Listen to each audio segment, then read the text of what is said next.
And we're back on another exciting episode of Starfleet Boy, where we have a casual and informal conversation about Star Trek. And holy moly, there's a crew here today. It's nuts.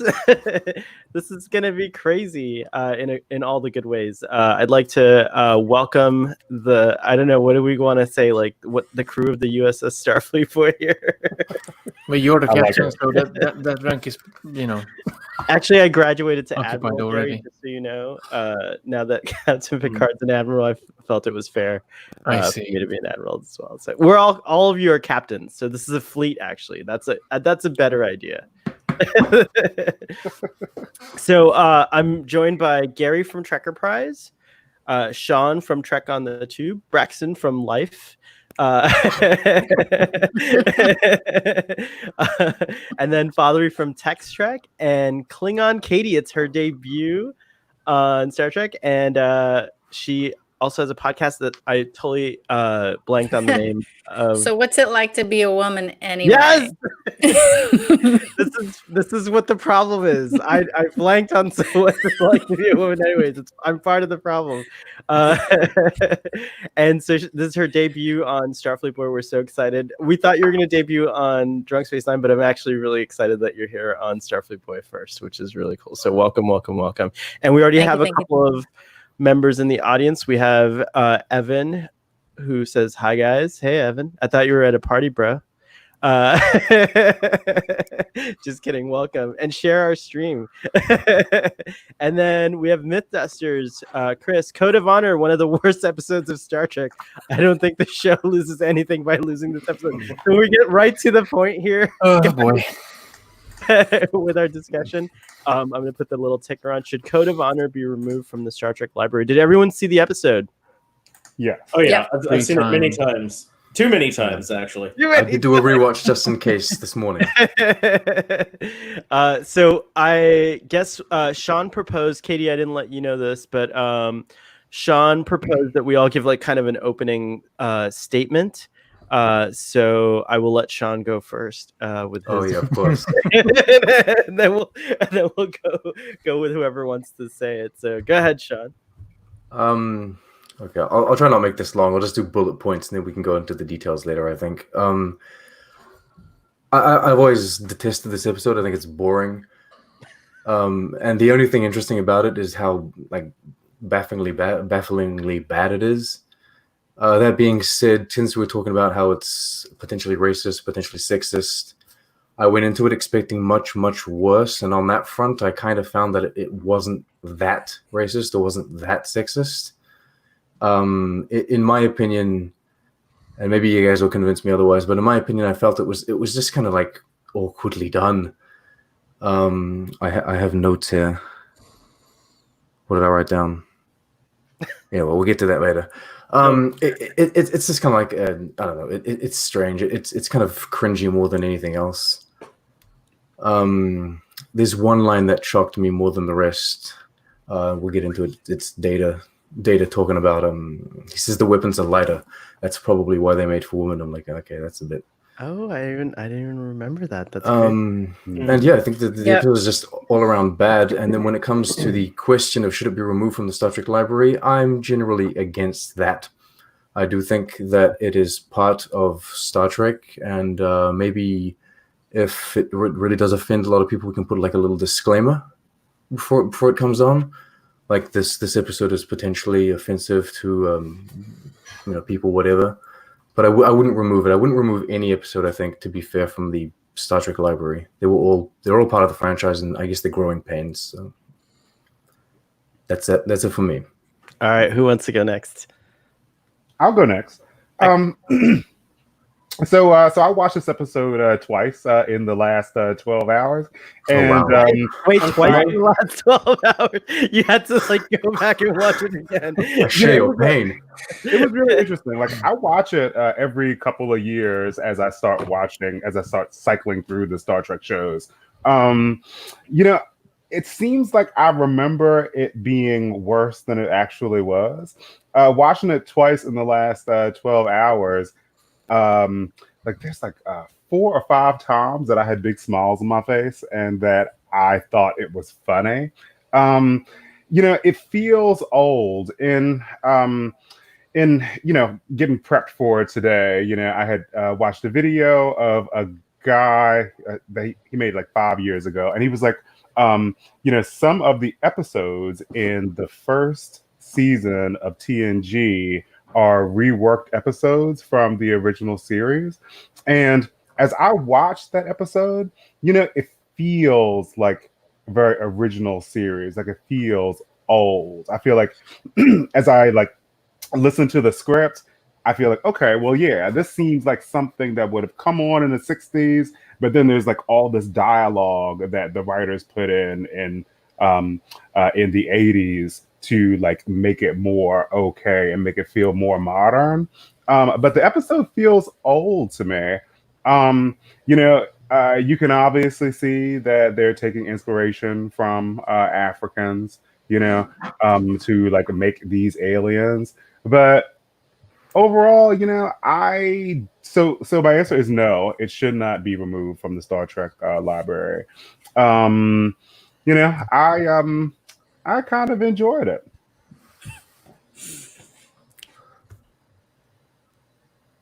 All right. Anyone? You want to go next, Katie? I'll jump in next. But this episode is kind of infamous for being possibly the worst Next Generation episode. I think Shades of Grey and Sub Rosa kind of give it a run for its money, but and then Angel One, Chris Collins mentions. By the way, I'm just popping that in there. Should also get rid of. For sure.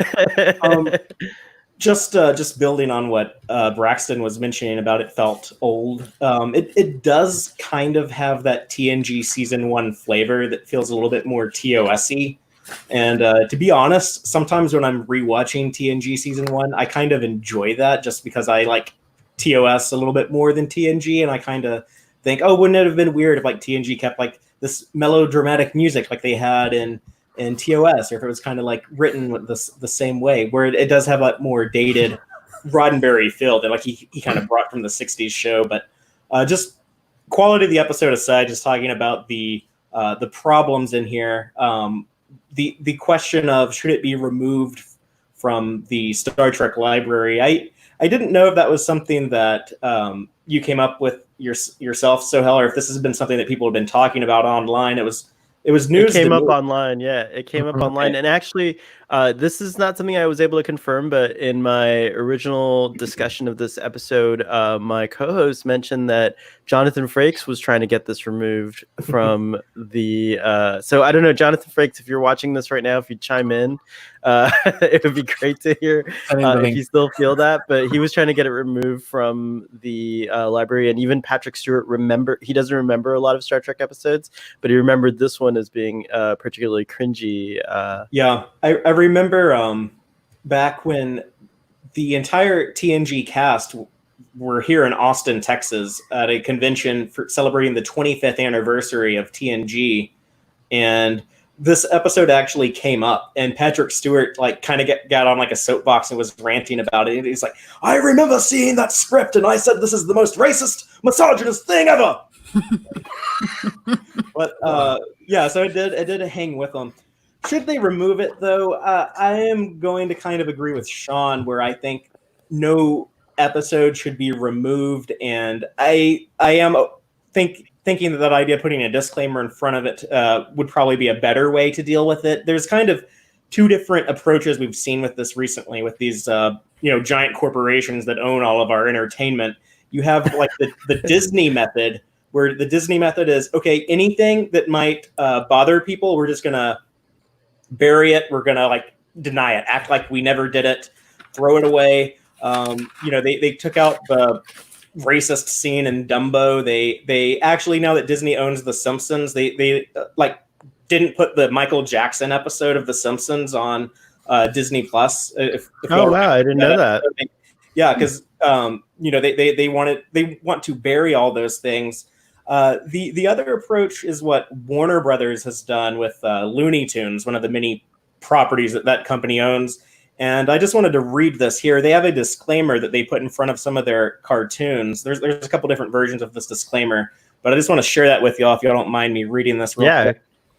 Yeah, go ahead, please. So the disclaimer that would open before some of this content would read, the cartoons you are about to see are products of their time.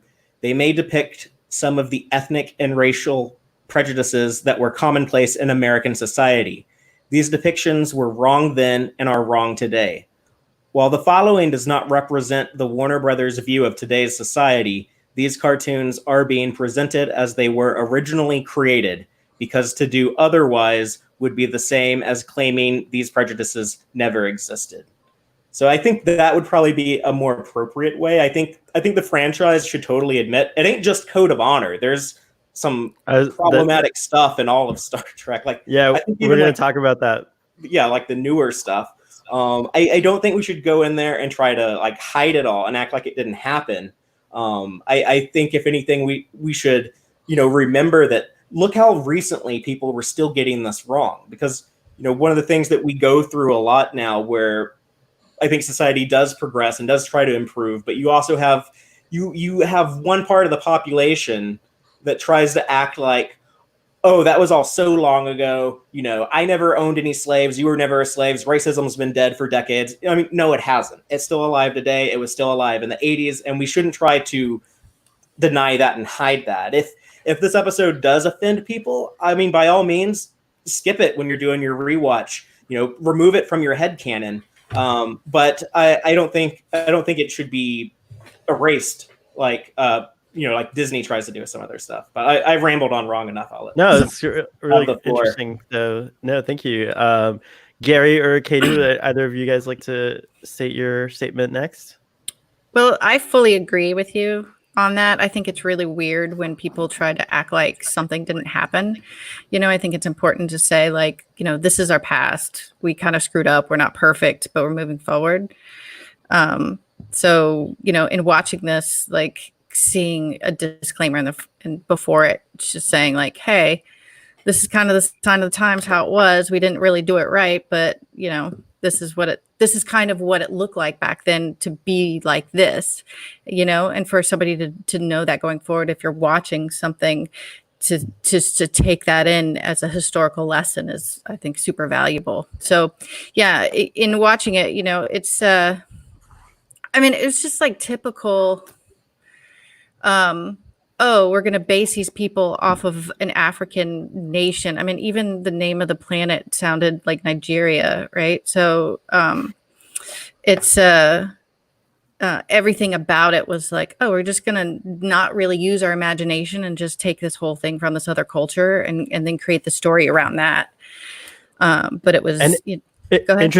I hate to interrupt, but interesting that you brought that up. Something else I learned from the original discussion is originally the Lugonians were supposed to be reptilians. So that would have actually solved the whole problem altogether, because it would have been like something completely Star Trek and something completely alien. So the original script called for them to be reptilians, but obviously for budgetary reasons, for some reason decided let's make them African Arabians, because I also think there's like an Arabian stereotype going on. Yeah, there definitely is. Right? And so they're rolling out of the carpet.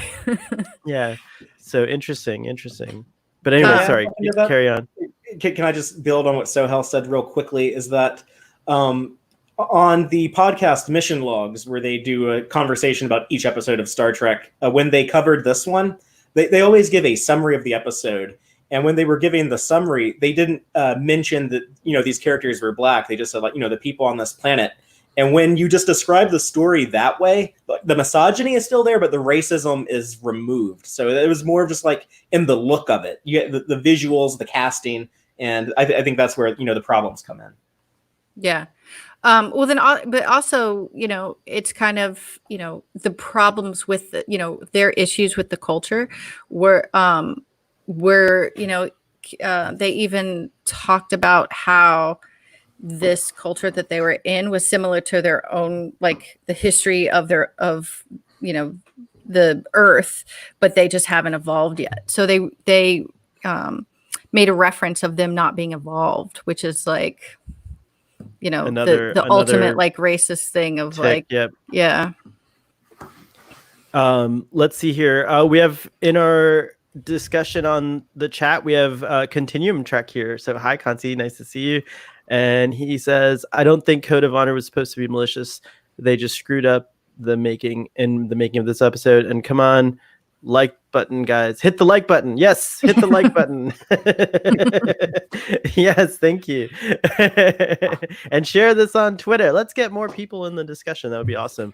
Gary, anything you'd like to say? Jaladin Tanagrana. I don't know.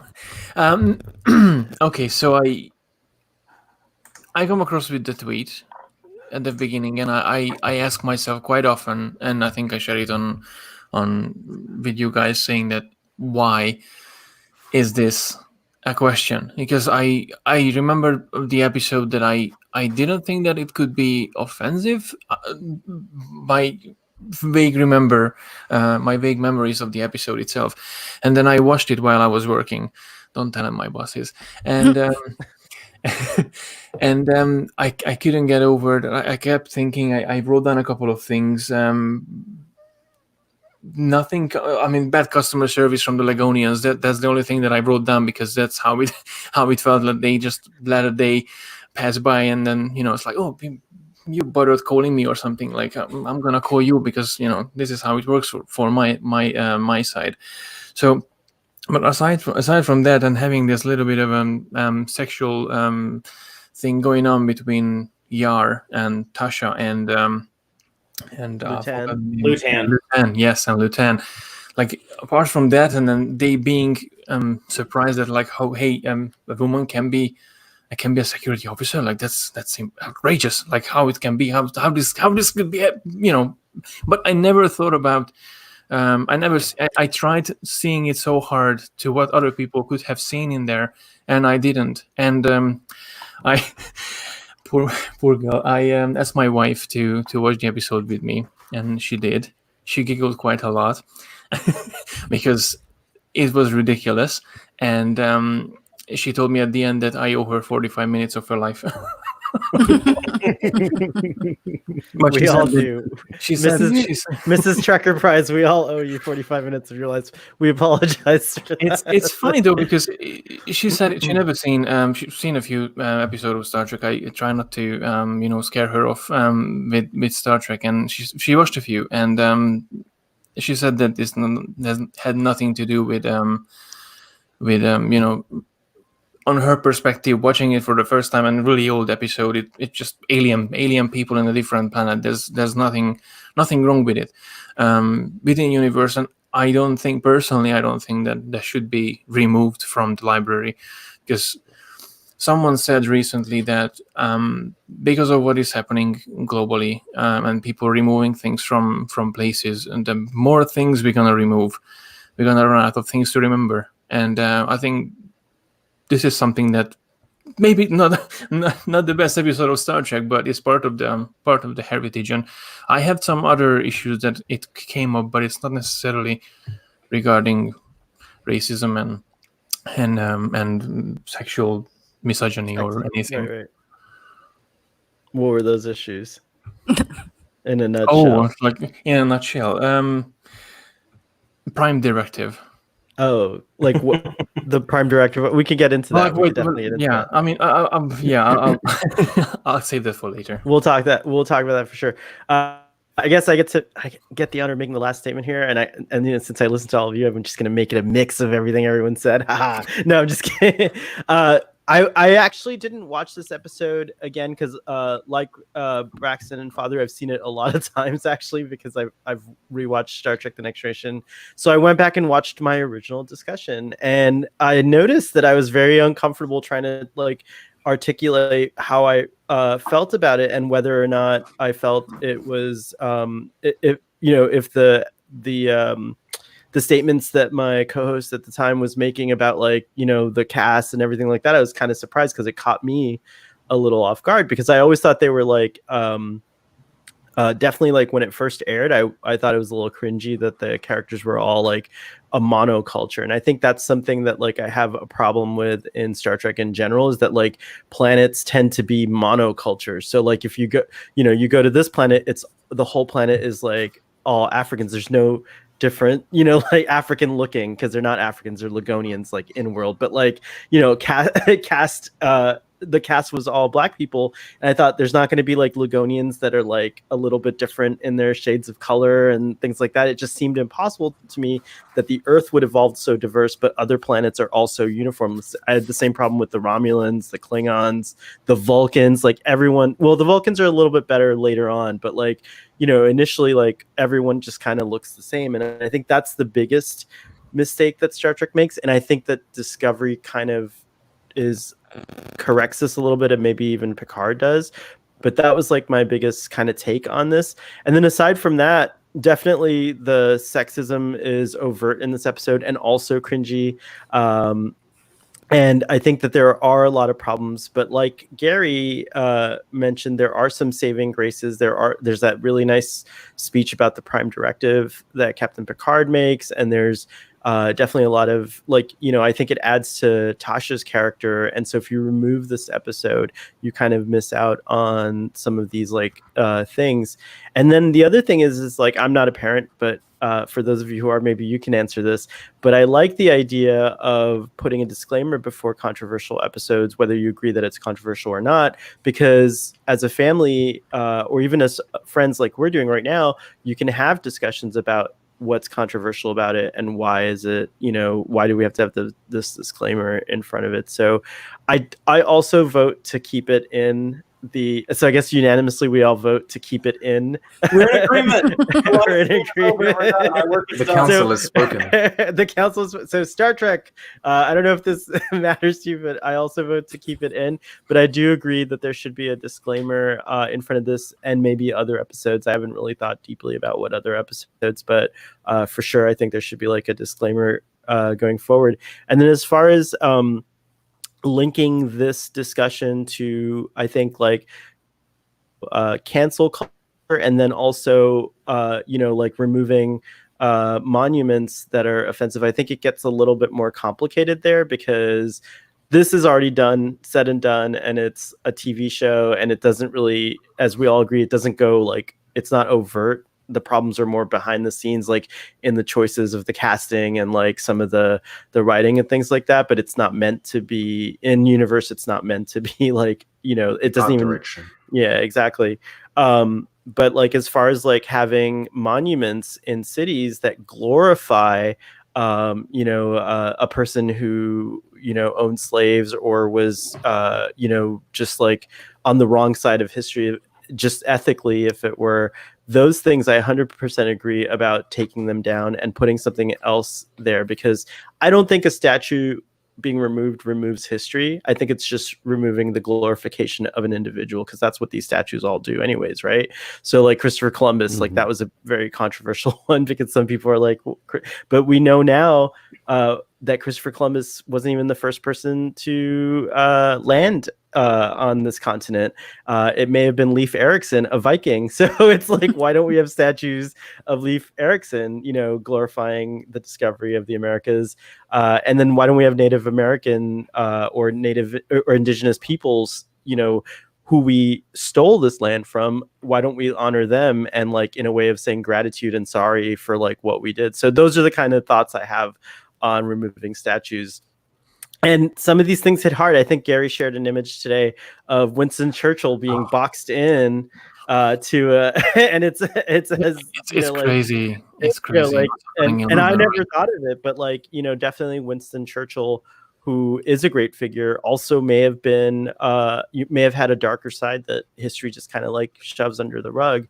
I think it's important to know. I mean, I think these examples, Gary, are extreme examples because people are trying to of course, make a statement. Because up until now, I think another thing is up until now, like people just kind of like having these kinds of casual and informal discussions hasn't led to any change. So like at some point you have to do something, right? Like to get the attention of the people who are going to maybe change legislation and change like society itself. So I think these statements, although they can be horrific at times, you know, are important. And I think that like, yeah, it might be sad to someone, but if the message is honorable, that it's totally worth, you know, bringing that to light. So that's my 2 cents on that. Cool. We have more comments. So Chris says, that if you get rid of this episode, people will argue to make the Star Wars Holiday Special from 1970. Oh, that's a whole bag of worms that we don't want to unpack today. But just so you know, I love the Star Wars Holiday Special. I haven't seen it since I like don't know aired what that. the Star Wars Holiday Special. Yeah. I had It's a like- party. I had a Based party on your watched it. yeah, I guess so. You have Disney Plus where they add hair in Splash, like the movie about the mermaid. What? You guys didn't hear about this? No. The final scene in Splash, you get like a glimpse at the actress as she's running off. You get a glimpse at like her butt, and Disney wanted to make it a bit more family friendly, so they CG'd hair in place. But they did it terribly. They had like the intern do it, and it's really cheap. They did copy paste of basically a mosaic of her hair, and it just looks like she's got a hairy ass. It's really weird. That was such an my iconic God. moment. And now you can know. only see that. You only see the added hair now, whereas I think no one really paid attention to the fact that she was naked before. So, yeah, Splash was one of my favorite. Splash was one of my favorite movies as a kid, and I never remembered that she was naked. And if whatever, it's just a woman running off, and you don't really pay. There's no like sexual innuendos. Like No, the mermaid turned into a naked lady, so she had to go back into the water. She's got an ass because she's got legs. Yeah. That's it. But yeah, no, it's kind I of. just tried terrible. to convince my kids to watch that last weekend, and they gave me a no. But someday I will win. That's awesome. Madison. I even remember the mermaid's name is Madison. I agree with putting a disclaimer on when you alter a film, then it looks odd, like in Star Wars or Disney does.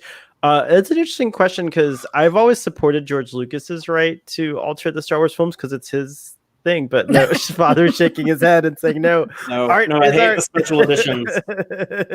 That's an interesting question. Hey, Chris, this is a Star Trek live stream. Just FYI, that's your second Star Wars reference, and just letting you know, we appreciate you. No, I'm just kidding. If we get rid of an episode, then it should be Threshold. Is that Voyager? Yeah, that was the one where Tom Paris and Janeway turned into lizards and did something I can't say because this would be a rated R live stream. Then They had babies together. yeah, they made babies. Okay. Is that delicately put? It's baby lizards, so it counts as Animal Planet stuff, doesn't it? Oh my goodness. I can't believe we all agree there's no argument today, so we're going to have to rely on the audience for that. But we do have a few computer-generated questions that come up. So I kind of touched on this before. Did Star Trek get the concept of monocultures wrong? What do you guys think? Could a monoculture be as ubiquitous as it is in Star Trek? Can I start with that? Yeah. So just with a lot of things, I remember when we started, when Enterprise came out, and everyone was saying that, like, hey, where were the Denobulans before? Where didn't you see the Denobulans before and then, after? Before, you know what I mean. Why didn't we see the Denobulans in other shows? When Discovery came out, why didn't we see Kelpians? And then they explained it. And then the Denobulans, we never seen them afterwards anyway. But the same way how we never seen them, that doesn't mean that they don't exist. So I don't think as monoculture showing them is wrong. We just didn't see them. Wait, so you think that I think it's not. You think a planet can be just one monoculture? You think It's a planet we can didn't just be see them. one culture, like that can actually exist, like where it's just one? Because it happens so often in Star Trek. I feel like the Klingons don't have diversity in their culture. The Romulans don't have diversity in their culture. Like They do now because it's hard. No, he's What's that? saying that if Gary was just saying that if you don't see them on screen necessarily doesn't mean they don't exist. Oh, I gotcha. So you're saying that the planets probably are diverse, but that Star Trek is just showing us this one. It's just one so heavily aspect of it. implied that you wouldn't even take that away. That wouldn't be a Of course, takeaway. I think Yeah, that that's us as fans building onto the universe that we love. Yeah. But I think Right. that's when Discovery came in with different Klingons, and that helped my headcanon as well. That hey, Klingons actually might have been coming from Well, a that different helps canon, right? Yeah. or from a different region or whatever. So it's not necessarily. I don't think that Star Trek was necessarily promoting monocultures. We just didn't see them as much. Maybe for budgetary reasons, they didn't show multiple Andorians or multiple Klingons or whatever. Now I'm feeling more comfortable with like the Klingon look, even though I hate them still. It's not the best look. I think that TNG Klingons were the best so far for me, but I accept it in this way. It's easier to accept it that we just didn't see them before coming from a different planet, or as in Picard we got he's a northerner, he's a southerner, or whatever.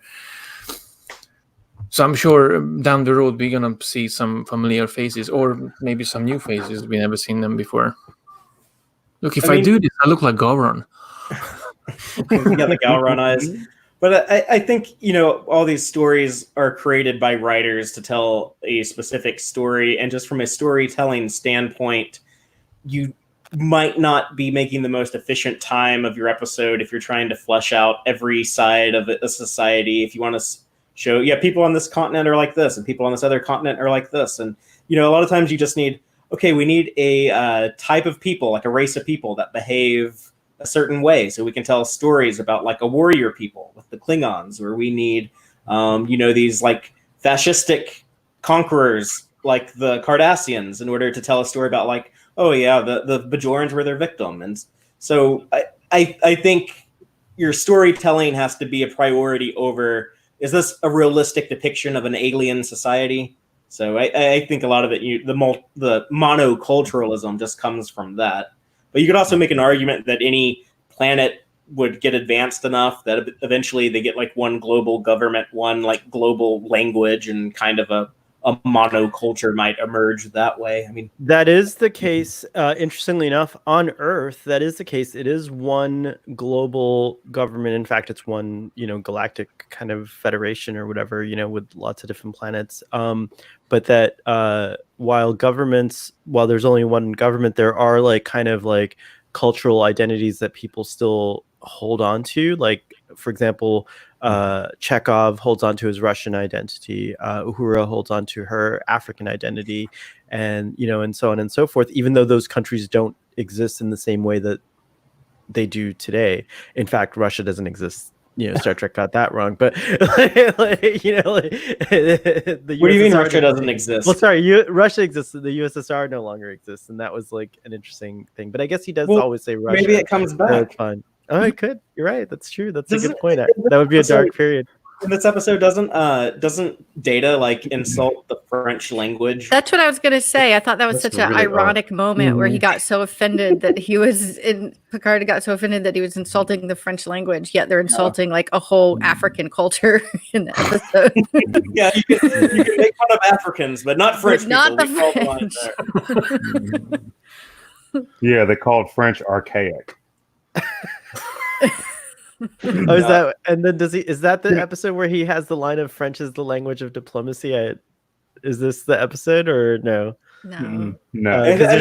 He's a civilization. I think he said like the French language represented civilization for years or something. Oh, like that. something like that. And then he says, like that, yeah. Or he says something also. He goes, "Oh, the more appropriate blue, white, and red." Instead of like red, white, and blue. And he's like, talking about the French. I think we're all talking about putting a disclaimer because of the potential racism or misogyny, but I think Sean might have wanted a disclaimer because they're insulting the French language. Well, the message that you read was very good. Just put it like in front of a French flag. It'll be fine. Yeah, and put it in French. Do episodes evolve over time? Could this episode have been worse? Like Will Wheaton said, that he remembered it also being much cringier in the past before he rewatched it. And so over time it's evolved to not be as cringy for him. He says it wasn't as overtly racist as he remembers it. I think that's true. No, it's sometimes we build things up in our minds. Like sometimes I'll like a movie, I'll enjoy it, and for years I'll keep remembering how much I enjoyed that movie. And when I come back to it, I'm like, oh, well, it was good, but it wasn't as good as I remembered. Just because you build things up, or sometimes you destroy things in your mind. Like, oh, worst thing ever. It wasn't.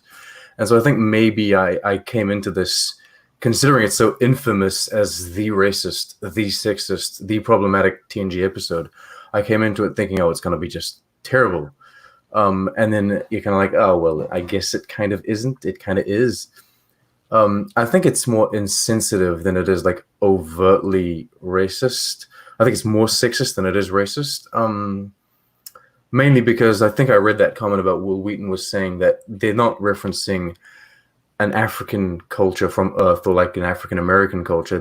It is an alien race. They're just based on, I don't know. It seemed like a bunch of, I'm going to be kind of racist here. It's kind of ironic, but it seems like a bunch of like very bland white Americans that were trying to do an exotic race. And so they kind of just went, oh, well, what's exotic or what's Oriental on our planet? And so they went, oh, we'll take something from Africa. We'll take something from, I don't know, like India maybe with the turbans, and we'll just throw that all together. But they do this often, even in Enterprise. Shiny, not just turbans, but they were shiny turbans. Yeah, but they do this in Enterprise. They always do. They took the look of the people from Mr. Popo from Dragon Ball Z. We got a lot of people on the stream right now, and I just want to take a moment and interrupt and say hello to Caleb Richardson, to Jeremiah D, who's been on every live stream except for our late night drunk stream last night, but Caleb was there, so that was cool. We do late night. There's a Starfleet Boy After Dark if you guys ever want to join. It's late night drunk discussions about anything. Last night we were talking about the King of Staten Island and Pete Davidson. So that was a good reaction, Fathery. Caleb says, I think CBS should keep Code of Honor, but put a disclaimer. So agreed, Caleb, we came to that kind of same conclusion. And then let's see, the problem I have in Star Trek, especially in the original series, was there were too many species that look like humans, but name them a different species, like in A Piece of Action. We do find out in The Next Generation, though, that there's a reason for that. There is an original kind of species that lived like billions of years ago that seeded the galaxy, and so that's why there's so many humanoids. Hello, The Chase is the name of that episode.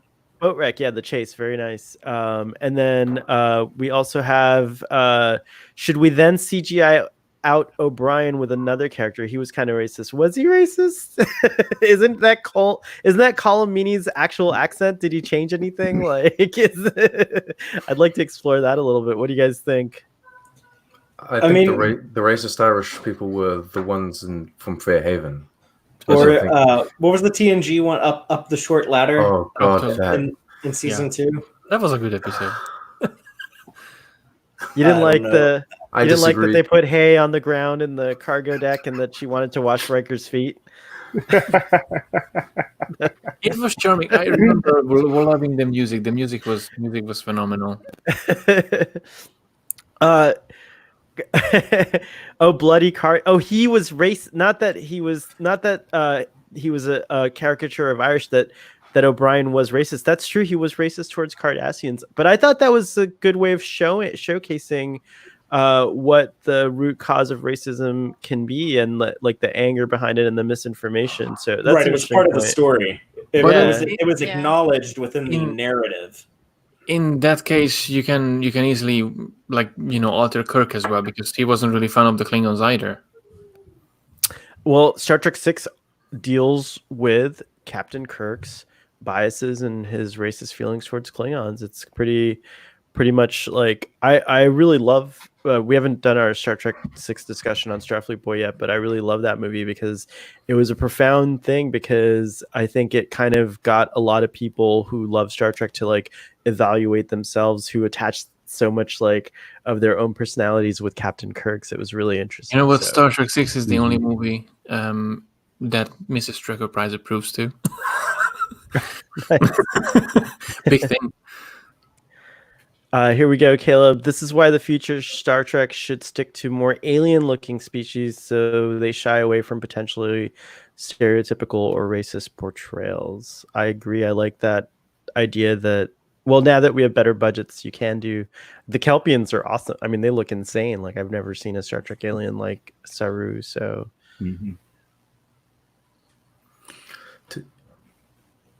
I was going to say, to try and like take some positive out of this episode. The reason why I really want to keep it is because I'm not a fan of Tasha Yar personally, but there are many people that really do enjoy that character.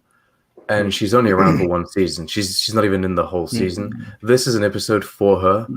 And if you take that away, then I think you're taking away a lot from that character, because I mean, you do learn quite a bit about her, about how she thinks. You see her interact with Deanna Troi, see her interact with the captain. I think it would be a shame to take it away. And considering she was based on Vasquez from Aliens originally, this is the most Vasquez she ever gets, because she has the bandana. She has the bandana at some point and everything. So I don't know. It's like, I'm not a fan of Tasha Yar, but I feel like we would miss this episode if she were taken out. And that would be the only reason why I would go back and really watch it, just to see a bit more of her. It's interesting because you guys were all saying it was sexist. As a woman, I kept thinking, like, is this sexist? I don't know. Is this sexist? And then at the end, when the women have all the land and the power, and they were actually the ultimate deciders, it like did a flip. So I was like, wait, this actually wasn't sexist. But it took it took me going like, huh, but it was like, okay, well, I know Star Trek is typically like a little sexist, so I could accept that. But then, it ultimately it wasn't. So there's that. Interesting. Braxton, you were going to say something? Okay. So that was something that didn't make sense to me, that the women would have ownership, but then men like worked and did stuff that didn't make any sense to me. But Trek on the Tube, you were right. I loved when Tasha Yar stepped up before the dude gave the captain the vaccine, and she was like, and the dude was like, "Oh, get out of the way, woman." And then she flipped him. Oh, I love that. I thought it was awesome. So wait, you Braxton, you don't understand how the women hold the power. It's kind of like a weird way that the women hold the power, because it's not, Lutan is obviously like the chief of state or whatever, but he only is granted that because of Urina's stake. She owns, like, basically she's the stakeholder. So that is interesting. It reminds me of the British government in a way, because you have, no, it's true. You have the monarchy. For them, right? You have the monarchy that actually owns all the land, but the government is, it's her government. So she's like, yeah, okay, I can't govern because I'm the monarch. So you get to govern. So it's interesting. I don't know if that's a really good connection or not, but that's what it reminded me of.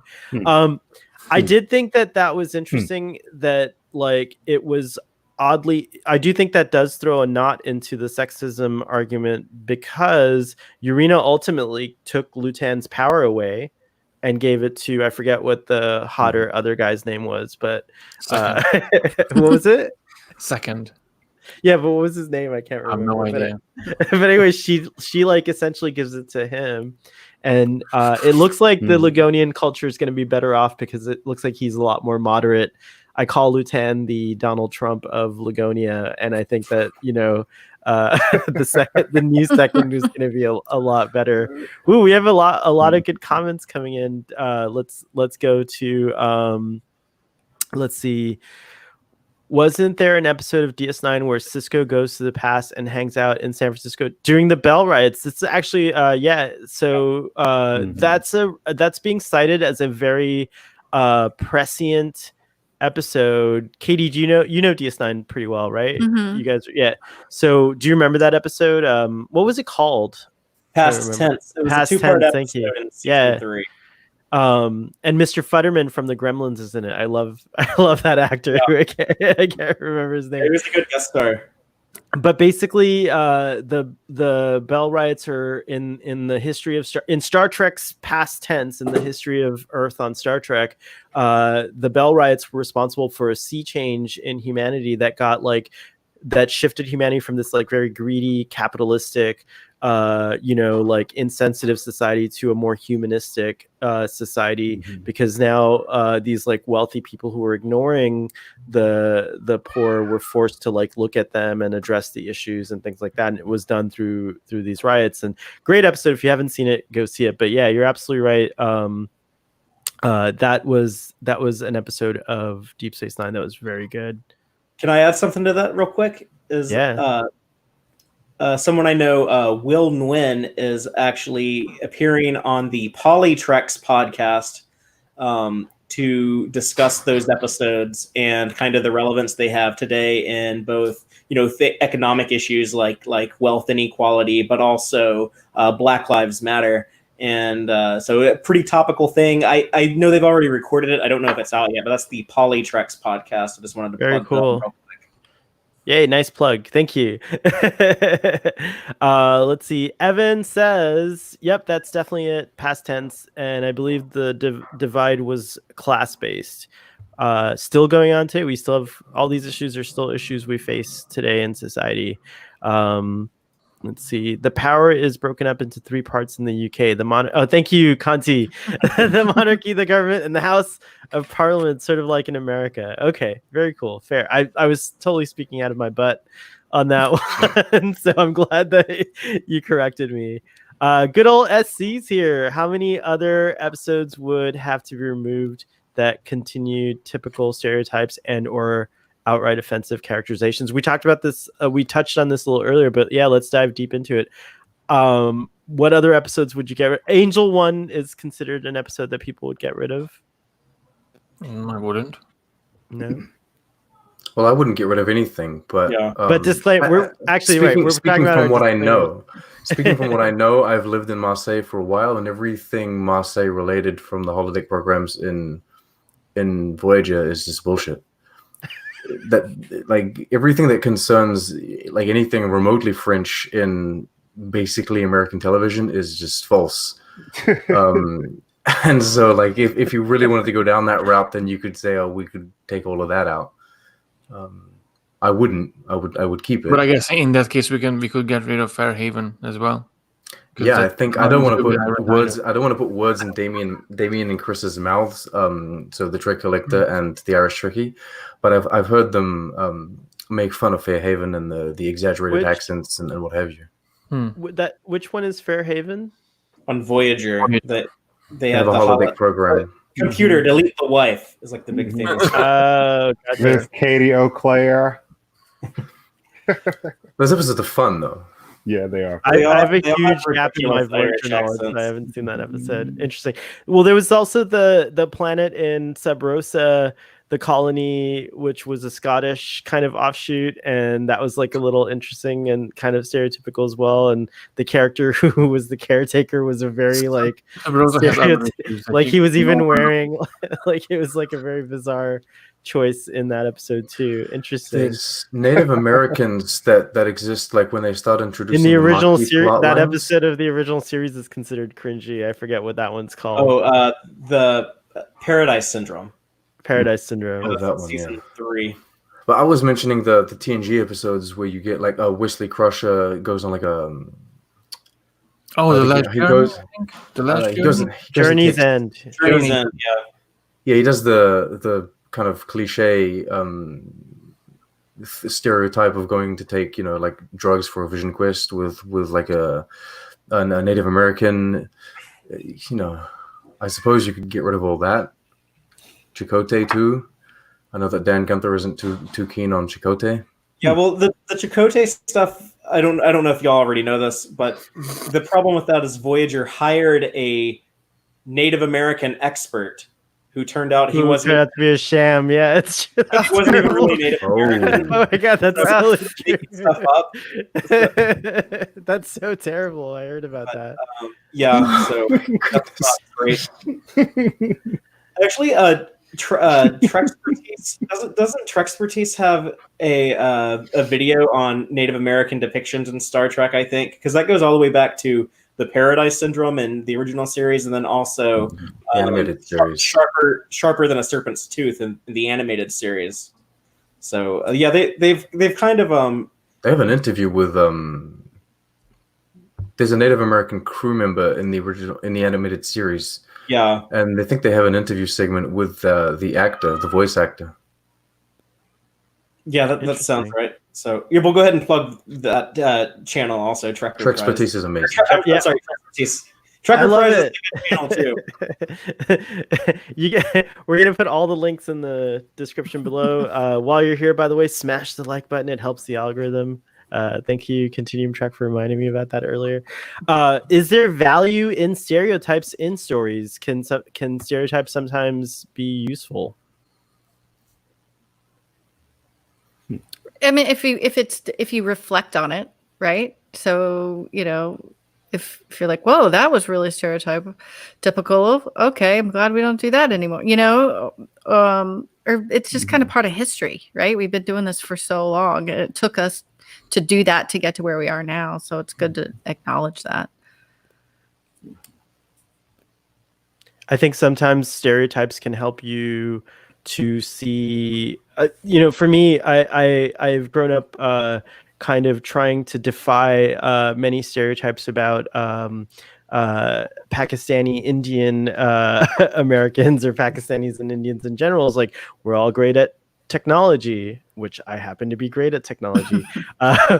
You know, like, so these are some of the things, like, you know, like one of the things I grew up was like, you know, we have a lot of garlic in our food, so I smell a certain way. And so that was like another stereotype that people had about Indian and Pakistani people that I kind of grew up trying to defy. And I would always be very conscious of wearing, like, you know, things. And I also remember, like, in Short Circuit, like, you know, again, another you know, I love Fisher Stevens' portrayal of, I think the doctor's name is Benjamin Javari, but at the same time, gosh, that was awesome. So I look at it now and I'm like, man, like, it's not as great as I remember it. You know, like, it was a lot funnier when I was younger. So I do think, though, that stereotypes can be useful in stories for what Katie said, if it causes you to, like, reflect on how society is, and, like, to kind of, like, bring those stereotypes to light so that we can process them and maybe get rid of them if they need to be, or accept them, because sometimes you do, you know, like, some stereotypes are actually true. And it's not just necessarily, I mean, I know it's kind of gonna sounds like I'm making this up, and I do make this up, but and I'm not trying to be disrespectful of anything, but sometimes stereotypes that back then didn't consider stereotypes, now we think about it in one way, and it might kind of help you think in a different way about that certain stereotype. Like, hey, that's not right. And, you know, it was back then and I didn't notice, but now I see it with an older eye, and yeah, that's, you know, move on from that acknowledge it for what it was, but move on and be a bit more respectful towards stereotypes. What's a stereotype that you guys have kind of challenged or like fought against growing up, that you thought was directed at you guys? Wine and cheese. Okay, for context, because some of you guys don't know me personally, but for context, I have a French mother and a Kiwi father. So I was born in New Zealand, and I lived 12 years of my life in New Zealand, and then I lived 12 years in France. And for the first 12 years that I was in New Zealand, I wasn't really considered French. No one really knew about it. But then I moved to France, and I went back to New Zealand every year. And since I was getting older and I was living in France, every year I was like, oh, well, you must like cheese and you must like wine. And there's all of that. And then so that was coming from all of the New Zealanders. I thought, New Zealanders are kind of racist, and they kind of, you know, talking about these stereotypes and these cliches. But then it's the same friggin' thing when you get to France, because everyone in France just assumes that because you're French like them, you like the wine and you like the cheese. I'm like, no, I don't. And to be fair, it's still going on when I'm here in Canada. So that's definitely a stereotype I have of French people. You just made me realize that. I've never thought about it, but it's really something that I will acknowledge that it's nothing, you know, too offensive. It's more fun than anything else. But oh, this is interesting. PJ says, I'm a newfie, so I'm considered to be stupid by the rest of Canada. Simpsons said so. Oh, the Simpsons said that. Yikes. Oh. Well, the Simpsons have removed Apu entirely now. They have Apu's gone. He's gone. This is like two last seasons. He's disappeared entirely now. Oh, Due but to like the documentary that came out. Well, I don't even know anything about that. That's crazy. Okay, I got to school. That's a whole Someone's other got to thing. school. Yeah, that's a whole other topic. Someone's got to school Starfleet boy here. Anyone else want to share stereotypes they've been fighting against growing up or their lives? Vegetarians cannot get fat. I'm the real Hungarians.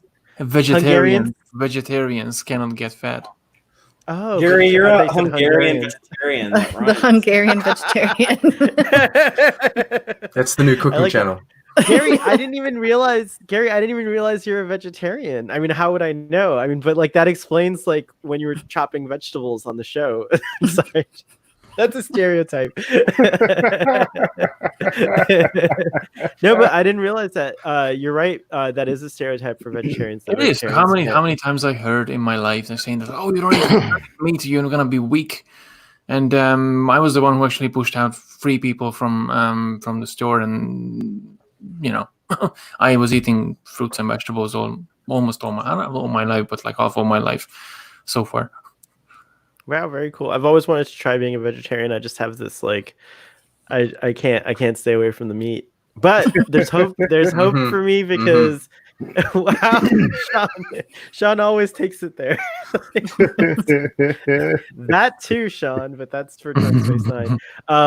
But they're growing. They're growing meat in like labs now, and so we might no longer have that ethical dilemma coming up pretty soon. So who knows? That sounds like a whole other Ethica dilemma, if you ask me. It's awesome. I've battled a lot of stereotypes just growing up because when I was younger, I wanted to be a boy so bad because all my cousins were boys and they got way more privileges than I ever got. And my grandma would like drive her knuckle into my back and be like, stand up straight, or you're not going to get a husband, and things like that. Oh, so well, you got a nice husband. So it worked out. But yeah, people just like would assume that I was not as intelligent as I am, just in like general, like even just like using a wrench and things like that. So, but I was raised by a man, and I wasn't like, although my grandma would drive her knuckle into my back, I had the like dichotomy of like being raised by a man and not having these stereotypes put on me in his view. So it was interesting when I got older and went out into society and had to experience like people thinking I wasn't like, it was more like a common sense thing. Like people think that a woman doesn't have the common sense, or I'd be like changing my windshield blade. Like women are crazy, or they're. I'd be changing my windshield blade, and someone would be like, "Oh wow, look at you!" And I'm like, "It's a fucking stupid windshield blade. I'm in like the Walmart parking lot." So. Is there less of that nowadays, or does it carry on? Do you feel like it's getting better? I feel like it's getting better, but with like older people, it's still there. Fair enough. My grandparents are very racist. Yeah. I don't want to bash on them, but. The Kiwi ones or the French ones, or both? No, the French ones more. Okay. Yeah, but like my grandfather has a history with Algeria and what happened over there, like the independence and what have you. So I'm not trying to excuse this, but I'm just saying like the French people have like a more of a history with colonies than people in New Zealand, which was a colony itself, basically. Mm-hmm. Shout out to Lore Reloaded, who did do a video on past tense also. Another stereotype I grew up with is like, oh, you're Indian, you must be smart. You must be really smart. And I'm actually not that smart. So I had the opposite of Katie, where people expect it. Like, I'm terrible at math, the worst. Like I actually may be dysnomic, where like I look at numbers and they're in the wrong order than what's on the paper in my brain. So just a fact. Well, this explains why I have to say what season and episode it is. Yeah, I don't even. It's so true. Starfleet boy, I think that you're really smart. Thank you, Braxton. You get a hug for that. That was very nice. Thank you. Let's see. Should drug dealers and human traffic like Harry Mudd be such a lovable oaf? Oh, it's a good question. Is he lovable though? Like, do you watch those episodes and you're like, "Oh, Harry Mudd, I really like you." Portrayed like just kind of a scumbag. I mean, he actually is, and no one really likes him. It's true. Discovery did a lot of good work, I think, with Harry Mudd. Yeah, but I'm looking like Discovery Harry Mudd now. I haven't trimmed my beard since this pandemic started, so I got like a Rainn Wilson Harry Mudd beard. Fathery Mudd. Was he's the Huggy Bear of Star Trek? From Starsky and Hutch. Oh, nice. I never liked. Yeah, he's a pimp. He's a straight up pimp. That's actually in the notes, in the memos when they were writing that episode back in the 60s. Like, Gene Roddenberry had this memo that was like, yeah, we want a guy who's like a kind of a space pimp, and he brings some hot looking babes onto the Enterprise. Wow. Oy vey. Especially the TOS. So going back to like thinly, so the TOS Romulans and Klingons were thinly veiled analogs of Russian and Chinese culture. Well, because the show was made during the Cold War, and they wanted an analog for their from an American perspective. The show was made in America by Americans, and they were like, okay, well, America. It's like the political and military tensions that we have with countries like China or Russia. I have a question for you guys. I have a question for you guys. I want to know where you guys stand on this. So the Orions in the original series, you have the Orion slave girls, and that was very controversial for a long time because it was kind of like a sexist representation due to the fact that they had Orion slave girls. And then Enterprise, years later, went and did a two-parter episode, I think, on that, and switched it. And they actually showed us that the Orion females are the ones in charge, and they're the intelligent kind of gender in that species. And they just use the men in their ploys and their plots as like a front.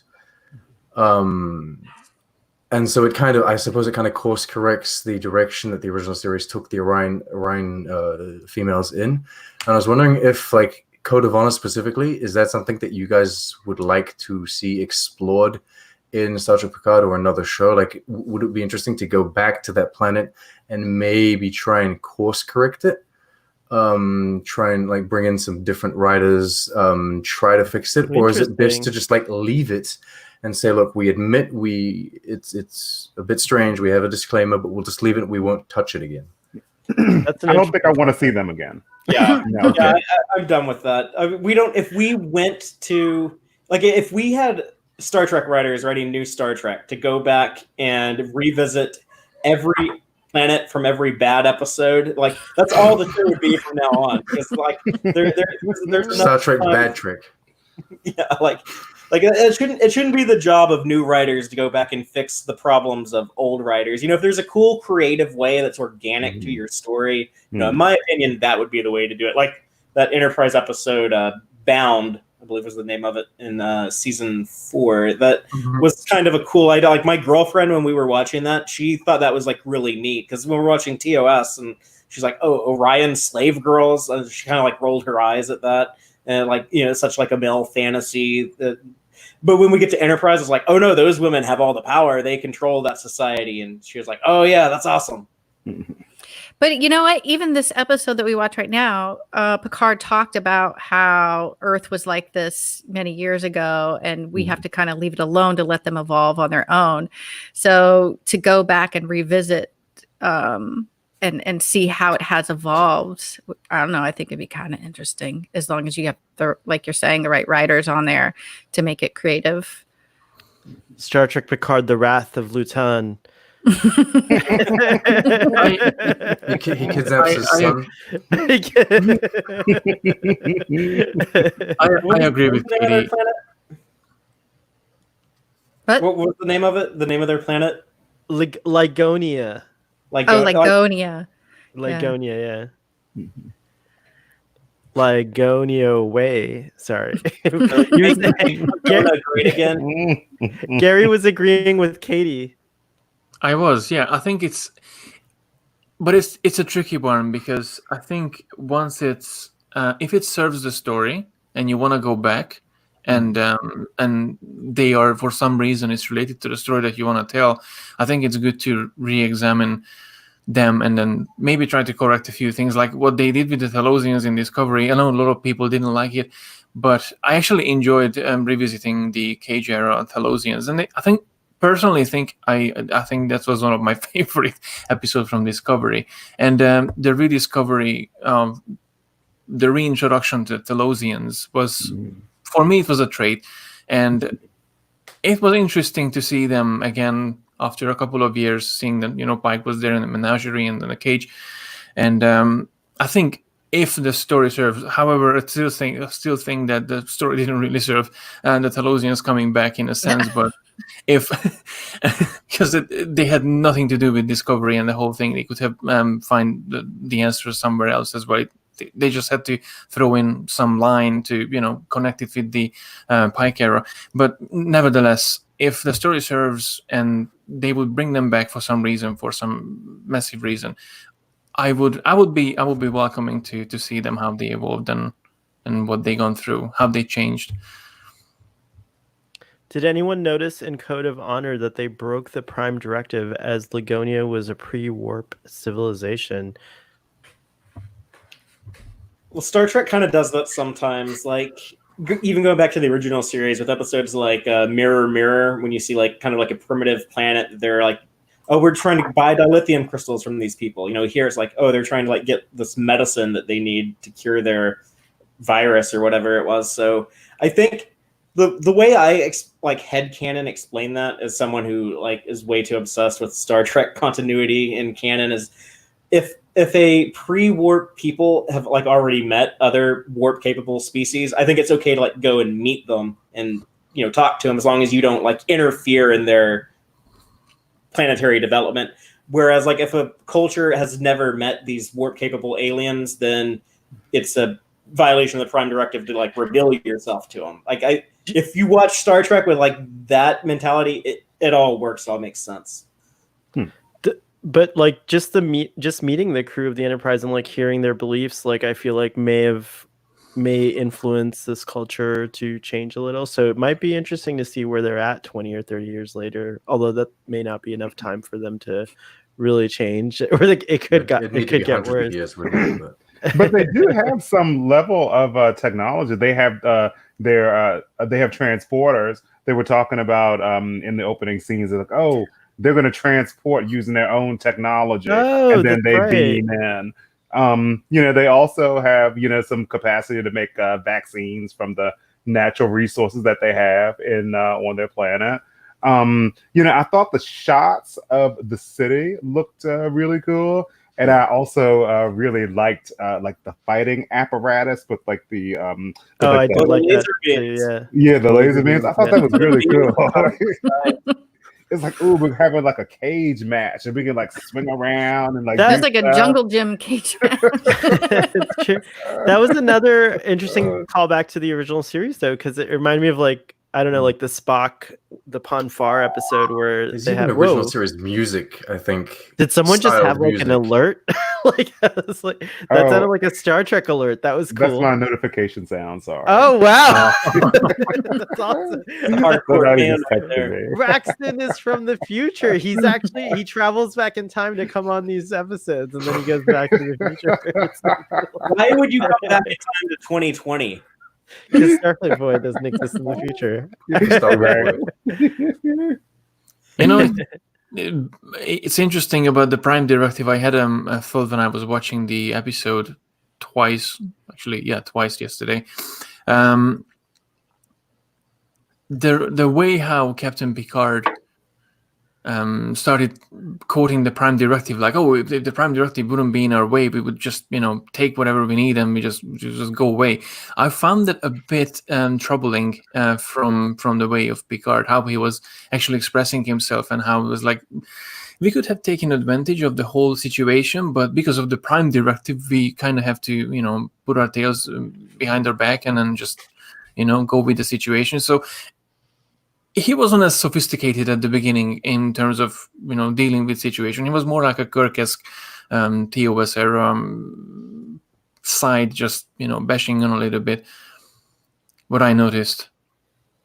Interesting. So I found that interesting in a terms of how should we deal with this situation? Oh, just we can blow them off from the ground and just save Tasha and take the vaccine and go away. I mean, they didn't say that directly, but it was kind of coming through of how he was talking. I want to welcome Dance I'm Live getting feel National. every time I talk, like everyone just like, oh my god, what is he doing? No, not at all. No, but building on what you're listening. saying, building on what you're saying, I was kind of wondering during the episode why they don't just piss off from this planet. They clearly, these guys kidnapped Tasha Yar, like just beam Tasha out of there and leave.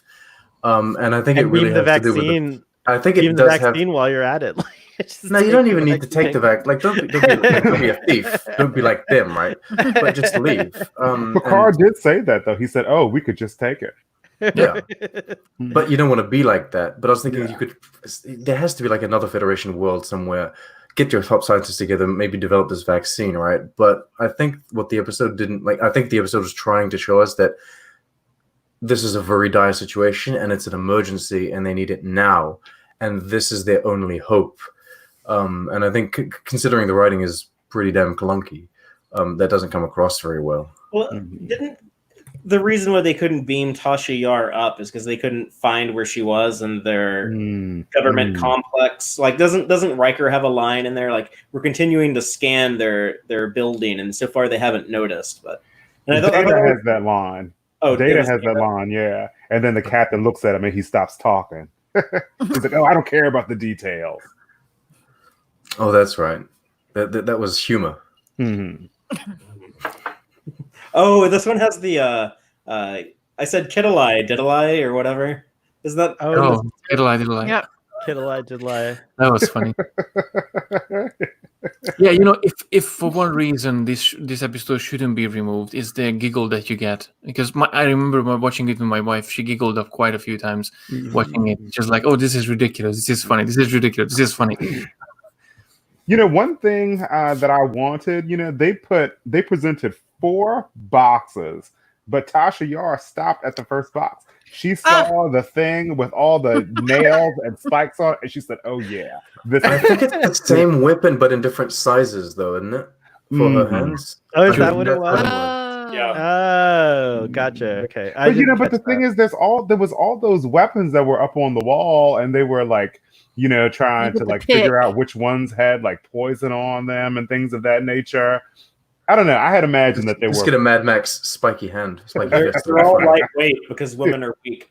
And one hit, like when it came like out of the ring and like hit the dude, and you saw the blood, and like 5 seconds later he was dead. Yeah, that's okay. So bringing it back to the sexist thing, the line where Data says all of the weapons are very light, so they're clearly made for women. There's that thing, and there's the Deanna Troi moment where she kind of traps Tasha Yar into saying that, like, admit this, you're attracted to this male, because he's, so, I don't know, male. I don't know how she puts it. So Katie, what's your perspective on this? If Lutan keeps his mouth shut, he's kind of sexy. I like the other guy whose name I can't remember anymore. More. Everybody's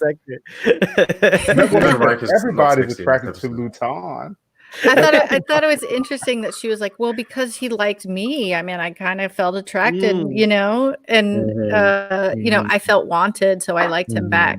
But I didn't understand her attraction. I mean, I guess like because she felt admired, in that way. It's those eyes. Lutan looks at you with this like really intense, this intense kind of gaze. It's like he's hypnotizing you.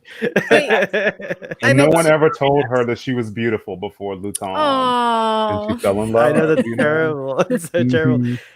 Conti, thanks for getting everyone to smash the like button while you were on here and being such a great member of our chat. And we'll see you later. Big Boss needs my attention. Who's that on the Oh, MG? man. Metal Gear Solid 5. He's playing video games. Oh, Metal. Oh, thanks. Oh. Thanks. LLAP Conti, nice to see you here. Boat Trek gave us a like. Let's go to the comments for a section and see what's been going on in there. Oh, I see that we're PJ's given a lot of hate for Discovery, which is okay because Discovery does get a few things wrong. Let's see. Are you telling me PJ is complaining about something in Star Trek? He never does Hey, that. in PJ's defense, he is looking forward to Discovery season 3. It's Picard that he didn't like. Discovery destroyed the Telosians. They looked horrible and sounded worse. There's a nice little battle going on in the chats here. I like that. I thought the lotions looked really good. Yeah, I thought so But as that's well. taking us off track. I would not mind if Star Trek revisited this planet again, but not have an episode about women fighting in a challenge, but go and discover something else about the planet. That might be interesting too. It'd be cool if they actually became a member of the Federation. That we have a I still want Ligonian lasers, serving, a Ligonian serving on a Federation starship. That might be a nice way to kind of bring it in. The disco team is bad at reimagining aliens. That's just how it is, baby. Serenity now. Wow. The only thing that was a total revamp for the Klingons. The rest were mildly updated. Votrek, you're just looking to complain for the sake of complaining. Wow, lots of drama in my comments here. It's going down in the comment section. It's really going down. Very We're about to exciting bust stuff. out those spiky hand glove things. Yeah. Oh, yeah. SC and Botrek, we need to see this. We need to see you guys fight it out on the thing. And don't worry, PJ, we'll make the weapons simple since you're from Newfoundland. Oh, Oh, hot damn. that was a low blow. Oh my god, I'm so sorry. I just thought it was too funny not to say. Don't worry. I'll fight you with a baguette with poison at the end of it. It's funny because that thing, I was like, is that a callback to the French? Because it looked like a croissant. I was like, is that a croissant with spikes? Yeah. Is this like some sort of call to the French? One of the writers was obsessed with French culture, so they were trying to hint French culture in it everywhere. I'll stop the fighting by awkwardly yelling and raising my voice. Yes, Evan. So just this is a reference to Trunk Space Nine, which I'll plug right now. If you guys want a show that's a little more risque, go and check out Trunk Space Nine. There was a time where we were like, because I'm obsessed with Picard, we went off format and we would talk about Deep Space Nine, and then the second half was Star Trek Picard discussion. And my friend Ruben and I, shout out to The Martian, went at it. We were like, just so like we got really crazy with each other. I've known him since like the third grade, so it's okay. And poor Evan became a dad in that moment and just yelled at us on. It's really, he's just like, you guys got to stop fighting. And then he lost his voice for like a week or 2 weeks. Not the Dear coronavirus from Poor yelling guy. at us on our thing. So that's a preview of what's on Drunk Space Nine. But Starfleet was exciting too. We've got some crazy stuff going on in this episode. Let's see. Something that I wanted to tell you that I really liked about this episode. So Picard beams down to talk to Luton, and Captain Picard's like, "Oh, yeah, Tasha Yar, she's a very beautiful woman," and Luton's like, "Oh, Captain Picard, what do you know of needs?" You know, That's right. That's right. You know, I thought that line. I loved it, dude. That's right. There are some really good lines. I forgot about that one. You know which one? When I forget the woman that was part of the fight, but she was like, in our world, we do this, and she was like, well, you're on my world. And I was like, oh, that's like one of the biggest burns I've ever seen. And then she walked off. You're on my world. But Tasha Yar did try to warn her. She's like, hey, I'm one of the most combat ready people in the world, in like the universe. She's like, Is it you know the arrogant? training I have? I can No, kill she's you in just 10 confident. seconds. Is it arrogant to say that she says like Starfleet is the best training that anyone else can ever have? You know I'm gonna beat you. Like, is that confidence or I think That's she's pretty really arrogant. confident. Yeah. Mhm. Oh, something else. So I feel like as soon as Tasha Yar like stuck her with the object and she went down, she beamed away like immediately. And then they got to the transporter pad on the ship, and she was like, "Oh, she's getting cold." I was like, you literally just touched her with the thing 3 seconds ago. I don't understand how she's cold. Memory It's a cooling beta. croissant. It chills Memory you. beta that usually talks about like how like certain characters, races, etc. go on in the expanded Star Trek universe says that actually the Ligonians are a humanoid species. Blah blah. Their clothing was very brightly colored. We got that. Oh, was They it? have been compared. Yeah, so they've been compared to the Zulu tribes on Earth. So that was the comparison. The males make up the ruling council, shiny. but the women hold the property. So apparently that's like a real dynamic It's a Zulu Oh. thing. in the Zulu tribe. So that's an interesting thing. In 2364, the crew of the USS Enterprise D approached the Ligonians. That's what this is talking about. And then the USS Da Vinci was once assigned to repair a Ligonian orbital control station. So they apparently are spacefaring people. The encounter with the Ligonians was Caro Abramowitz's first away mission. So that's in the book Turn the Page. So on that note, let's turn the page to close out this discussion. Can I ask a question? Maybe some of you know the answer for it. Oh, we have a question. Hold on. We'll go to the question first. Where's the question? Oh, my silly thing just kept my silly mind kept wondering while I was watching the episode. You know the rings, the power beams that were coming upwards. I was wondering how far did they go. They go right in front of the Enterprise. Like imagine, I feel like they're like where I do feel they like they're go? like lasers. They're just gonna like keep going up until just like the light is just totally diffused. Like I feel like There's an off-camera subplot where the Enterprise has to Yeah. dodge them. There's like some like some random there's like some like Vulcan on his like colony world that he lives on. He like just finished like his like perfect little garden, and all of a sudden like these lasers come across space into his garden to set it all on fire. There's a short tricks. The lasers actually diverted the Nexus. That's how powerful they were. Like, What did you guys think of the clapping scene in the beginning? Well, Starfleet Boy knows this. I'm not a fan of the clapping in Star Trek, but in the conference room, Luton has this speech where he talks about his culture in some way. I don't know what, and then all of a sudden, everyone starts clapping at what he says. they were I don't clapping know. at his graciousness, when he said that, oh well, as long as you like obey like the our tradition, Respect. we'll Yeah. give it to everyone for free. And so everyone's like, oh, That's right. There's a thing that I didn't notice, but my wife pointed it out. The sticks. They do the sticks during the fight, and she started laughing. She was like, "This is what beggars do in China." Because apparently, if you want to get money out of someone, you do this with your chopsticks. And your parents usually send you into the room like, no, you're not gonna get any money. Interesting. I did not know that. I'm gonna start clicking sticks now. Whoa! Look at that cat. Yeah, that's awesome. You gotta see the cat butt. It's Let's pretty go. cool. Whoa. Full screen.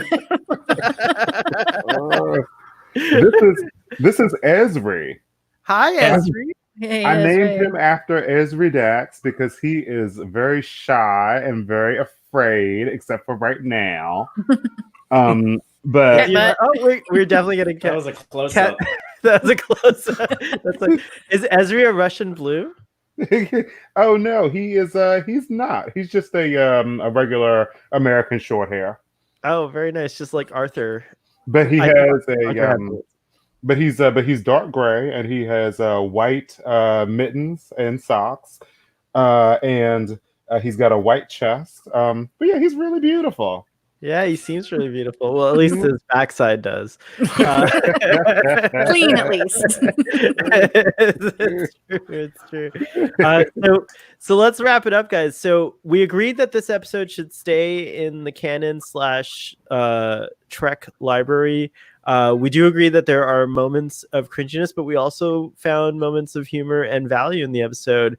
But it is widely regarded as the worst episode of TNG ever. So in closing, do you guys agree? Is it the worst in your memory of TNG, or is there one that's worse? Isn't one of the worst episodes of TNG when Wesley goes off with the Traveler in like the thing that kind of looks like a potato? Isn't that the worst episode of Star Trek? Wait, what I feel thing like that looks that is like a that's potato? a horrible episode. I don't like Shades did- of Grey personally. That's wait. Shades What's the potato? What potato thing? Why don't I remember this? Doesn't the ship that they end up traveling on? You're mixing two different episodes. You're thinking of the episode where Counselor Troy has this like old patient that Oh, that's is Tin in Man, is it? Tin Man, right? Oh, And Tin Man. I don't know. The old I patient, like it. she starts forgetting. No, she remembers everything, but everyone disappears. That's what Remember Me. Tin Man was the one with the space potato. Right. I like that. It's called this. We're gonna call it the space potato from now on Starfleet Boy. But then you're thinking of Journey's End that has like a somewhat cringy portrayal of native or indigenous Americans that travel off to another planet, and then although it has a really interesting story because Picard has to do the same thing that like to these people that's been done to them, the reason they left Earth and went on to their own colony. So yeah, that one's a weird episode as well. But so you think that one of those is worse than this one? I can imagine that there is another episode of TNG I that's think worse Sub than this. Rosa is what Yeah, most I watched it, and I watched it twice in the last 12 hours. And, like I said, I think that there is 4 or 5 parts where I smiled and I laughed. I don't think this is a horrible episode. I don't think this is the worst episode of TNG. I can't think of another one that's worse right now. But if I were to give this episode a rating, I would give it a 5 out of 10. So just right in the middle there. Oh, I like that. We should all give it our little. In a funny way, it is at least memorable. There are some episodes of The Next Generation that you forget exist entirely until you do a rewatch. Mm-hmm. Mm-hmm. Which I couldn't quote any because I don't remember them. But Evan, who's been listening to this whole conversation, reminded me that I said Russia didn't exist. Very nice. Tasha Yar sounds like a pirate's name. Anyone else want to give their closing thoughts on this episode? Is it the worst episode of TNG ever? I'd put it in my bottom 10. Just off the top of my head, probably in my bottom 10. But I don't know if it's the worst. Bottom of the barrel. I wouldn't say if you're asking me the same question, I cannot really say that there's worst episodes in Star Trek. Even Threshold I wouldn't consider as the worst episode of Star Trek. I'm the kind of positive Trekkie. I'm kind of the positive. I try to be positive when it's TNG, TOS, TAS, Voyager, DS9, Enterprise, Discovery, and Picard I already forgot, but. Yeah, I don't think there's bad episodes in Star Trek. Just really, not even in Enterprise. I thought there were so many bad episodes on Enterprise. No, I like the Enterprise hate. I like Where all do of you? them. Where did Dude, we like, didn't get I remember John looking at Baker? Enterprise and I'd be like, "Oh man, this is trash." like I had like an emotional reaction to it. Like, Wow. I Okay. actually didn't like Enterprise. I've stated this. If you guys listen to, we're giving another plug to Trek Lad's recent episode of his podcast, Networking on Nimbus 3. I go into great detail as to why I didn't like Enterprise. There was a notion I had about it when it came out, but I'm actually enjoying it on my rewatch of it. So I don't know. But I definitely don't think it's like the greatest series or anything like that. PJ says the worst episode of TNG is still the one with Lloyd Braun, and it's called The Price. Which one was that one? Oh, isn't the one that Deanna Troy gets like seduced with this guy, with older gent? That's not And the one where the you- man psychologically raped her, is it? Yeah, Yeah, That happened like so much. Poor thing. Yeah, poor Deanna. they did not know how to write Counselor Troy very well on TNG. She's very Vulcan in this episode. She's The price. straight. That is Stiff. the episode with the negotiating guy who's part Betazoid is the price, and Lloyd Braun is the kind of cringy male lead in that one. I do recall that. That was a pretty bad episode. And, Mrs. Trucker Price asked me today, yesterday when we watched the episode, what is she doing there?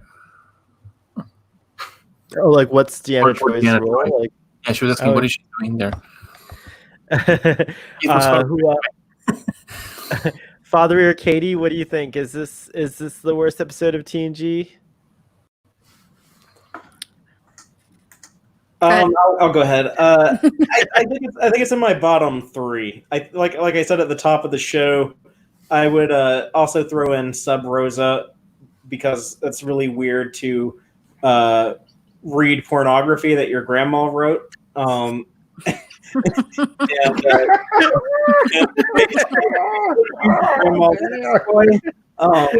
that's pretty terrible. And then also, like the laziest, cheapest thing ever. Wait, what was there's a trifecta of bad TNG episodes, I would say. Yeah, I mean it's not the worst, but it's not in the top 5 best or even top 75% best. So So what are you gonna do? down there at the bottom? Worst episode of Ruben's here, by the way, who the Martian who I was talking about earlier. So Ruben, I gave you a shout out earlier on, and Evan's here too. So if we start fighting, he can yell at us. So, worst episode of TNG for me is the one with human kid who's found with the aliens who are like warriors, and they make make this Suddenly Human. Yeah, that is a pretty bad episode. So there's like a nice little pool of bad episodes going on. I can't think of the worst episode of TNG, so I'm going to give this one the title. I'm going to be the one to say it. This is the worst episode of TNG. It only gets better from here on up. You're entitled, as they say in this episode. Is the debut of the Ferengi. It is. It's true. That's the one with the program. I hate the season 3 episode. What's that one? Allegiance? Can't remember that one. Not by the title. I chop some vegetables and find out. Huh? Yeah, I feel embarrassed that I don't remember because I'm normally pretty good at recalling these. It's the episode fault. Oh, what, the Allegiance episode? Oh, there's the one that Picard and other crew members get like in a laboratory maze or something, and with the Nausicaan and the Bolian go. Oh yeah, that one's kind of a rough watch. Oh, gotcha. Guys, we are coming to the end of this broadcast, so I'd like to sign off by letting each of you give any closing thoughts that you'd like to give, and then also letting the audience know where they can follow you and anything you have to promote. So let's start with our newest member, Klingon Katie. If you'll go first. Yeah. I have a podcast about women. It's so what's it like to be a woman anyway, and check it out. That's it. I also want to plug on Katie's behalf. There's only been one episode out so far, but it's on the Drunk Space Nine and Asking Linda's feed, and we are going to branch it out into its own show, which is really exciting. So recommend ship, check it out on Drunk Space Nine or Asking Linda's. It's about friends who gather. One of us recommends a movie, and then we all watch it, and we gather, and we talk about it. The idea is that no one else could have seen that movie. So the next one we're doing is Albino Alligator, which is talk about controversies. It's Kevin Spacey. so that's going to debut pretty soon. And then we do Fuzz Bucket, and then Katie's episode is going to be the one where she recommends is going to be coming up, and it's Ratcatcher. So that's the lineup coming up on Recommend Ship. All right, we'll go with Fathery next. We're just going to go in the order over here. Cool. Well, you can check me out on the Text Trek YouTube channel or the Text Trek podcast. We have a new episode coming out this Sunday, actually, the next Sunday, not tomorrow, but we'll be talking about the Voyager episode Year of Hell. So you want to catch that because it's topical to this year. And you can follow me on Twitter at TXTrek, or check out our Facebook page, facebook.com/text-trek, or visit us at text-trek.com. Most excellent. Braxton. It was great to see and talk to you guys today. I had a lot of fun watching the episode and talking. So yeah, next time. And we can our audience follow you on Twitter? Are you down for that? Oh, sure, absolutely. What's your handle? It's Leviathan. It's Leviathan026. Excellent. So everyone follow Braxton. I introduce you as Braxton from real life because you're kind of from real life. Yeah, Braxton from real life. Yeah. But one day you might have a show. You're a regular on Starfleet Boy. I love that show. You're up. You can follow me on at Trek on the Tube on Twitter, and I have the YouTube channel Trek on the Tube. I do reviews. I'm doing the original series reviews at the moment because we have no new shows. And I also have a Trek Chat podcast. There's an episode coming out in 2 days on Monday about LGBT representation in Star Trek in celebration of Pride Month. So, yeah. And I'll just plug myself and say that I'm on that episode with Corey. Trekker Prize. I had fun to do. I had fun to talk to every one of you. The episode was fun. I enjoyed watching it with my wife, poor her, and everyone. If you don't know me already, probably a lot of you. Trekkerprize.com in a website. I'm available on YouTube as well with a lot of videos that I did back then, and now I'm focusing on Warm Blanket. And a new episode coming out in the 17th. It's a very, very special episode. So. Some other exciting things that's gonna happen as well in the future. So, and I also just want to plug that. Gary has lots of talents. One of them is that he's a very accomplished graphic designer, and he's responsible for the look and feel of Starfleet Boy. So, thank you, Gary. And I don't know if you're still taking commissions, but if anyone is curious about wanting to develop their brand, maybe reach out to Gary via rocktigerdesign.com. Hey, Starfleet Boy. Those thumbnails the last few weeks, dude, they look amazing. Yay! Thank you. They look amazing. That's a shout out to Gary. I do. I'm very fond of that one. I'm going to use one of those for this. I think I'll use the more serious one because it's a serious topic. So I'll do that. And then I want to thank each of you. I want to thank each of you for joining me today and taking the time out of your day to have this discussion. I found it very fun and valuable also, and I think I agree with everyone's sentiment. And overall, I think that the things that we're seeing in society today, it's interesting to be able to have shows like Star Trek to be able to use as a kind of mirror to reflect back on ourselves. And I think that that's the ultimate value, and that's why episodes like this should highly be considered to be kept. Let's show our ugliness as well as our beauty and own it, and then also learn from it and grow from it. And if you're here, you already know about the Starfleet Boy brand, so check out all of our stuff and Drunk Space Nine and Recommendship and Asking Linda's as well, which we kind of created Linda was on last night on our live stream, so I can be part of Asking Linda. All right, guys, thank you so much, and live long and prosper, and we'll see you next time. Oh, I have to end broadcast.